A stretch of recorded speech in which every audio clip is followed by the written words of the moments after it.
I've done it again. This is the Snackbox MicroXL. Hopefully you can see that all right. And yeah, I don't really know how we got here. Of course, you already know I have the mini version right here. This is the Snackbox Micro. And then I have like a full-size Hitbox, right? I have this guy here. This is the Hitbox arcade controller. This video is not sponsored, by the way, so I am going to show products from other brands, right? These are made by Junk Food Arcades, and then the big one is obviously made by Hitbox Arcade. Now, first question is probably why? Why did you purchase this when you already have the little one, right? Well, what's the big deal? They're pretty much the same controller, right? And I'd be inclined to agree with you if I hadn't already played on the MicroXL for the past like 2 or 3 weeks at this point. And I'll be honest, I was pretty skeptical at first. I didn't know if I was going to keep it or sell it, but I'm definitely going to keep it. It's really good. It's a kind of, I'd say a quality of life improvement over the little one, just because of the size and some of the features that are involved that I'm going to show you here in a second. Now, I can do a size comparison too with the little one if you want, because I know some of you guys are probably going to end up having to choose. If you want a better look at it, you can see it on their website. They have them like laid out against each other and stuff, but I'd say it's about 6 inches bigger, you know, wide. It's about 6 inches wider. It's only about 2 inches taller, right? It's not a huge difference, but it's noticeable, and it's enough to make it a little bit more comfortable.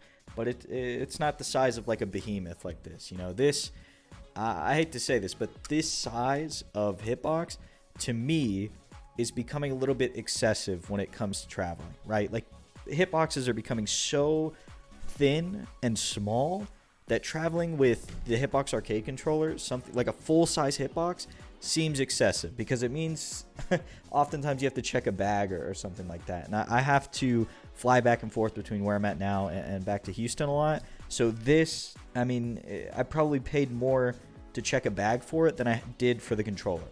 Like, it's getting kind of ridiculous, especially when other products like the Junk Food Arcades Hitboxes are on the market. And the Empress one too is also pretty thin and fits into a backpack. With that out of the way, though, let's talk about the product itself, the one that you kind of clicked on this video for. This one uses USB-C first and foremost. That's probably something really important to talk about. The Snackbox Micro now uses USB-C. This particular model, though, I bought so long ago that it's still micro USB, meaning it doesn't connect to the app or anything, and the LED is all on board. Like, you can program it all on board, which I actually like more than the app. The app is kind of buggy, but I'm sure they'll fix it over time.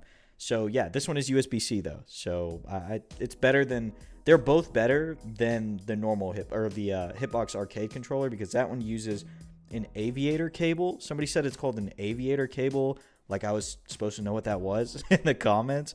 And you don't have one of those hanging around. They're for like high-end keyboards or something, and they cost a lot of money. So I'm very thankful that they use USB-C and micro USB on these two, because it's way easier to find those cables than it is to find an aviator cable. The other thing that's kind of important to mention, I mean, I talked about going through the airport and everything, and you know, when you take a normal, you know, Hitbox, or you take a normal stick, on the inside, it looks pretty it looks pretty suspicious in an x-ray machine. It's just a bunch of buttons and wires, and a lot of the times they'll ask you questions and stuff. With this Hitbox in particular, it's a little different. Where with the Junk Food Arcade Hitboxes, it's a little bit different, because this is what's on the inside. So this is actually the PCB for the LBX controller. I had to replace it. That's a whole different story. If you want to see that, you can check out my video on the LBX. But this is the PCB that's inside. It's inside the tiny Hitbox and the XL, right? So when this goes through a metal detector, it looks a lot better, right? It's just a circuit board. It being like this, though, the PCB being like this, makes it a lot easier to do things, right? So, for example, all of these little circles that you see here are where the buttons go, and you can just hot swap them. You can just stick like a pin or something in those holes and just pop it out, because they're all hot swappable. So if one of your switches goes out, it's very easy to just pop them out and switch it with whatever, you know, Cherry MX or whatever you want to do, right? Whatever keyboard switch you want to put in there, you can do it pretty easily. Speaking of the switches, let's talk about them a little bit. So with the old Hitbox Micro, this one that I have, the smaller one, again, this is the like first model. This is like a really old model. I don't know if they still do this, but these buttons are textured, and it's not a big deal. It's just when you play for a long time, you do start to feel it in the tips of your fingers just a little bit. It's not really a mild discomfort or anything. It's just something you notice after a while playing on it. And on the XL, they're actually smooth buttons. I'm not quite sure if the new version of the little one has the smooth buttons, but on the XL it does. And to me, it feels a lot better, right? It feels a lot better playing over long sessions. It feels a lot better to just swipe your fingers over. There's no resistance and there's really no rubbing on your skin. Now, if I have to compare the buttons themselves to something, I'd probably compare them to the gamer fingers that I have in that Hitbox. And I'll be completely honest with you, I like these better. That might be surprising to hear because I've talked up gamer fingers so much. I've used them for so long. But I really like these buttons better. I don't know why. I don't know if it's the sound or the feedback whenever you press it. It's just better, right? It's springier. It might be the plungers as well, or the keycaps here. These little caps here. It might be those. I really don't know what it is, but they feel very good. The one thing that doesn't feel so good, though, are these menu buttons. I hope you can see them. They're kind of these little nubs right here. These are like your R3, your menu, your start, your share button, all that. And they're just these tiny little nubs. And when you're labbing things and you're resetting over and over again, this kind of does hurt your finger a little bit, right? Especially if you're practicing some sequence or combo and you're resetting a lot, you'll start to get a little divot on the tip of your finger from pressing these little nubs. But the alternative is that they put... I don't know. I don't even know what the alternative would be because they can't put full-size buttons there. Maybe little... circle buttons or something like that, little pin size buttons. I just think there's something better, right? There could be something better there. There's room for improvement.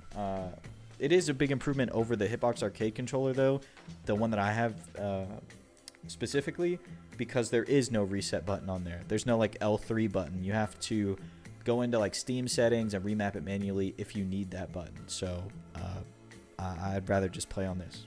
I'd rather just play on this so I at least have a reset button. I don't have to press start and restart game every single time in training mode. Let's talk a little bit about the price. So if you go on the Junk Food Arcade's website right now, this unit is $195 because this is the 2022 version, which means it only works on the PS4, the PS3, the Switch, and the PC. The 2023 version just came out like weeks after I got this one, and that one works on the PS5, PS4, PS3, the Xbox Series X, all the Xboxes, the Switch, and the PC, but that one is $265 because it has like an updated PCB and stuff.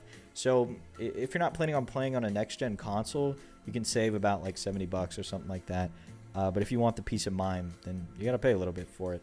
The good thing about Junk Food Arcades, though, is that they do sell the updated PCBs later on down the line. Like right now, you can buy the PS5 and Xbox Series version of the micro PCB for the Snackbox Micro, which I don't know if that's referring to the tiny one or if that PCB will also fit in here, because they might be the same size. I haven't opened this up yet. I've only opened up the LBX. So, I don't know. It's something to think about, I guess.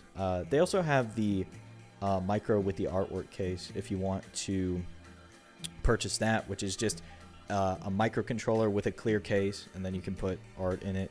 I guess we could talk about the appearance a little bit.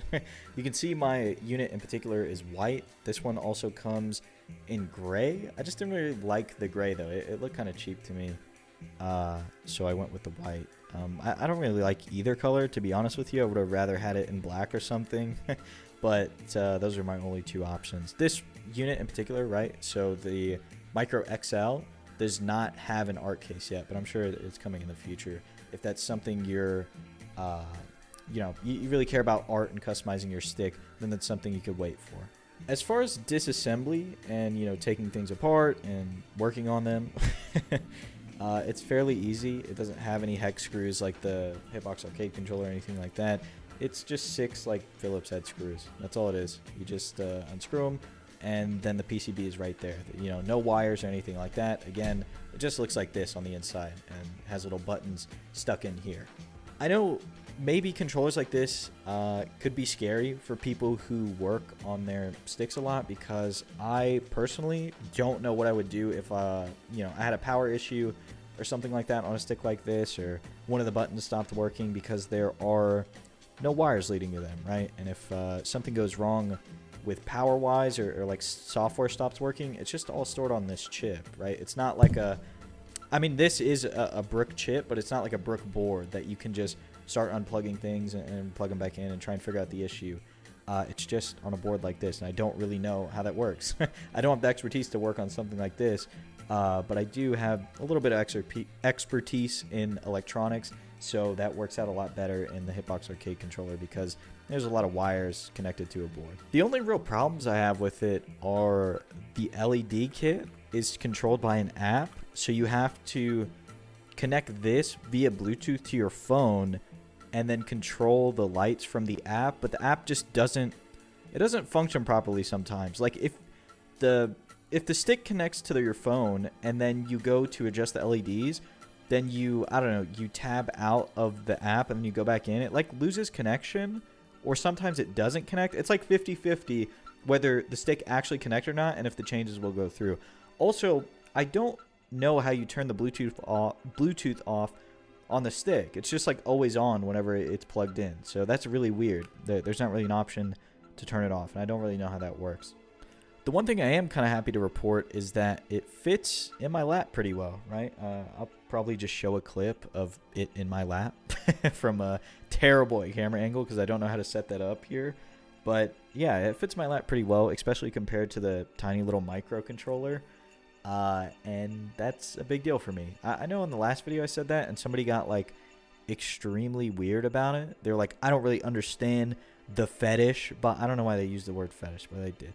They said, I don't really understand the fetish of putting the controller in your lap. I was like, dude, it's just preference, right? Like I'm going to go to a tournament, and sure, they're going to have tables to put it on, but I just like playing with it in my lap. You know, sue me. I will buy a controller that fits in my lap. That's what I like to do. It's like how I like to play. I forgot to record an outro for this video, so I'm back on the webcam real quick. If you're looking to purchase this and you have a question that I didn't answer in this video, leave it down in the comments below, and I'll try to answer it to the best of my abilities. I don't know how accurate it'll be or how much it'll help, but I'll try my best. So let me know what you think of this video. If you have any questions, leave them in the comments down below. And if you enjoyed, please consider subscribing. Thank you so much for watching.